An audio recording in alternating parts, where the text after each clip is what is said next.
Now I'm actually on risky waters because I know my stuff, yes, but this is slightly out of my waters. This is about conflicts. And terrorism or asymmetric threats in terms of political violence is part of the conflict studies and definitely is important to know. Now let me go through this, what I see as a changing nature from my very narrow perspective. First, it has become more violent, but that the violence has become also more of a norm than an exception. All non-violent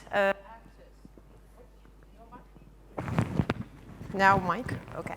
The violent non-state actors who are in the field, in the conflict zones, have adopted showing violence publicly as a tactic, a preferred tactic. This was already in the field. It's not new, but showing it through social media almost live, making it a production, is now part of that tactic, and that is very difficult a challenge to all other actors because, after all, the violence is while it's a part of the conflict, it used to be away from the homes and the sitting rooms and the TV rooms of a general audience. So social media, technology, communication technology, used by the conflict actors almost live gives basically no maneuver space for the traditional actors, states, bureaucrats, governors, security components, or who are supposed to be managing these conflicts, to respond, to manage the conflicts. It is, I think, quite right to say now conflicts are harder to manage because all of these new components. Second, there are very unclear lines between the sides, groups in the, who are taking part in the conflict. Let's say when you believe there is someone who you should be surveilling as a part of Al-Qaeda related groups, he turns out like 6 months later from an ISIL-related, Daesh-related group, and then he might turn out to be actually a defector and join another group. So who is he? And who are they? Sometimes they do it as a group. So it's very hard also to identify the actors in the conflicts now as opposed to the past. Identity as a part is difficult. Ideology that these groups are using very fast changing, and sometimes actually not so different than from each other. And then it's very hard to identify who is the most dangerous, and how to counter certain narratives on the basis of an ideology which is actually shared by non-violent actors. So that is a difficulty which we see a lot. And the new technology, weaponry, armaments, drones. When we say 2005, 2004, I remember we were thinking about whether the PKK could be using model planes to hit targets with explosives. Now everybody, all groups, including the PKK, YPG, they are using drones. So that drone technology and countering that is now an issue on the table, which was not there before. IEDs, VBIDs, how IEDs became part of the conflict, actually giving more damage, not only to the security forces, but to the civilians. So how do you counter IEDs? And other self-made, Daesh is using armoring Toyota trucks, making them weapons. And it's done in a small car mechanic shop. they don't need a factory. So these are the challenges which we see in the field vis-a-vis the non-state actors, the terrorist groups. And on the other actors' side, which is the managers, I would say, the conflict. Now, here is what we think is happening. It used to be, in the good old days, an information about, say, a foreign state's agent in a conflict area would be worth a lot in terms of an intelligence information. Now it's in Twitter. They have become Twitter stars. And so the relations among the states and their proxies have become very transparent. So more or less, everybody knows who is working with whom.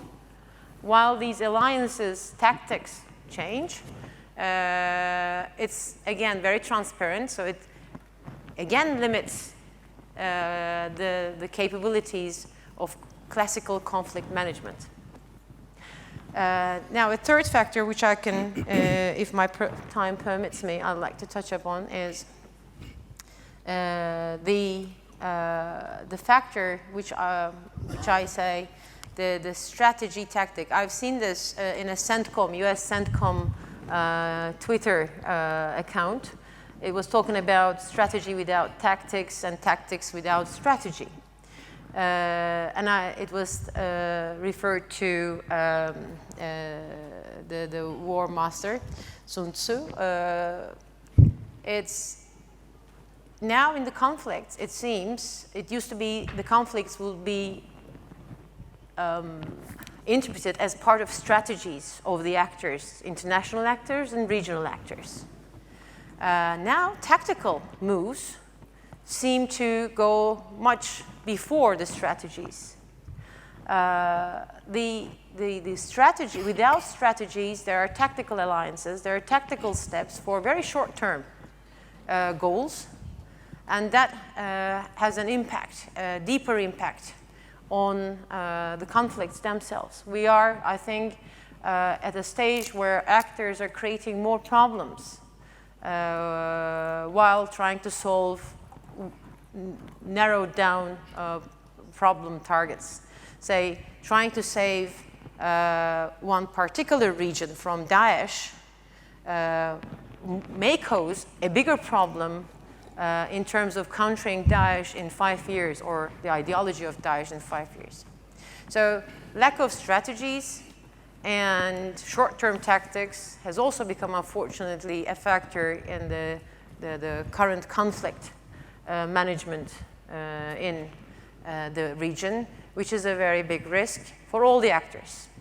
So I think that will be the end of my words, and I'm sure there will be more discussion, and I'll be happy to answer the questions about issues which I have not mentioned in my introduction. Thank you. Thank you, Ceren. Let me ask you one brief question before we move on to our next speaker.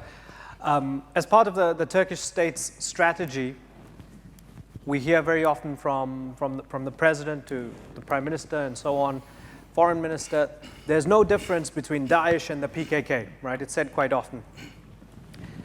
Is that more than just a sort of talking point? Is it more than just rhetoric? Like, and is it helpful to treat these two phenomena in the same way? I feel privileged because I can answer the question now. And do you have another half an hour? No, the issue here is it's not a rhetoric, it's a talking point which I'm proud to write myself every time I'm asked for a talking point for our politicians and our bureaucrats. First,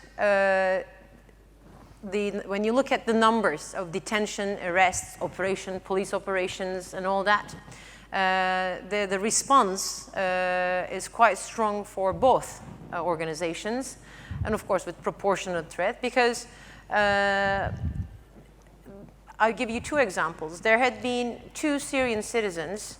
One exploded himself in Sultanahmet in Istanbul, He was registered as a Syrian in Turkey, as a person under protection, and that was a Daesh terrorist attack. The other one,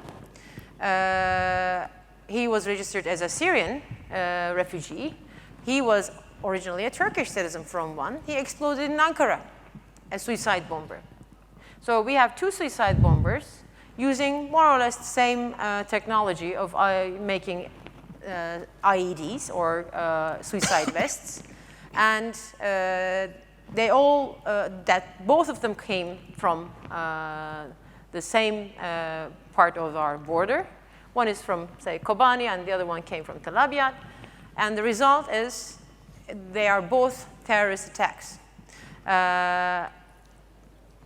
And one is Daesh, the other one is PKK, YPG, actually. At this stage, they're both terrorists. And how can I differentiate between any of them? And the response we give, when we have more than 5,000 detained, including foreigners, more than 1,500, 700 foreigners detained in Turkey for suspected links to Al-Qaeda or Daesh-related organizations. More than 3,000, say, arrested. We have 4,000 deported. It's a fight going on with Daesh. Okay. Okay. That was